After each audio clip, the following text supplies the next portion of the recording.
Steve, c'est celui des quatre qui vous semble le plus à l'aise sur ce genre de tracé?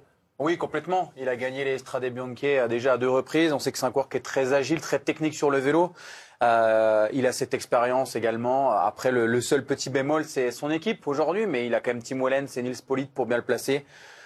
Oui, après, est-ce qu'on va voir Tadej Pogačar être offensif? J'ai de gros doutes. Il a tellement fait de différence dans la montagne que est-ce qu'aujourd'hui, il va profiter de ces 2 éventuels derniers secteurs pour essayer de creuser l'écart? Mais on le voit sur les images, voilà, c'était au Strade Bianche. Alors à 80 km de l'arrivée, il a bloqué. Ce sera pas le cas aujourd'hui. Encore que. Non, mais après voilà, c'est clair que techniquement, il est très agile. Les glissades, le fait que ce soit effectivement poussiéreux, ça ne l'effraie pas.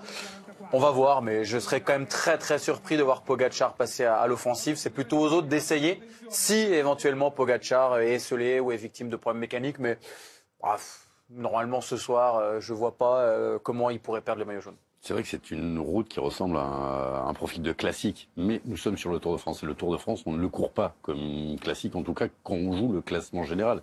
Un Remco Evenepoel, je pense qu'il est aussi à même de tenter quelque chose sur ce genre de chemin. Jackie, lui, il les connaît les classiques, mais c'est pas le même rythme.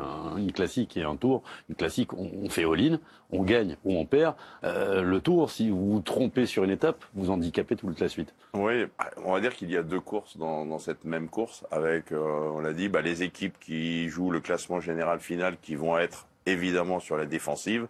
Je pense que Remco sera dans la même dynamique que Vingegaard et que Tadej Pogačar et que Roglic, c'est-à-dire garder un maximum d'équipiers. Et puis il y a bon nombre d'équipes qui ne jouent plus rien au général, qui eux vont utiliser cette étape comme une vraie classique, c'est-à-dire que tout le collectif est concerné pour aller gagner l'étape. Donc 2 courses en une, je serais quand même surpris de voir un coureur qui est dans les 5 premiers du général gagner cette étape. Ce sera plutôt un classic man. On peut revenir sur l'étape Lille à Rambert d'il y a 2 ans. C'était des pavés, c'est un petit peu différent. Mais il y avait eu des petits changements au général. On avait Jonas Vingegaard notamment qui avait crevé. On avait senti un peu de panique, Steve, à ce moment-là, au sein de la Jumbo à l'époque. Non, pas de panique. Il y avait eu 17 changements de vélo en 200 mètres. Mais oui, alors je pense que justement on s'est servi de cette course à arriver à Rambert, de cette étape du Tour pour être un petit peu moins tendu, un peu moins stressé aujourd'hui sur ces chemins blancs. Ce sera le même style, effectivement. Si problème mécanique il y a, on devrait voir Van Aert se mettre au service de Vingegaard, les Tratnik, les Christophe Laporte entourer leur leader. Mais c'était énorme. Un peu petit le vélo, le coup là. Il n'arrivait même pas à pédaler. C'est vrai qu'il y a eu un gros moment de panique.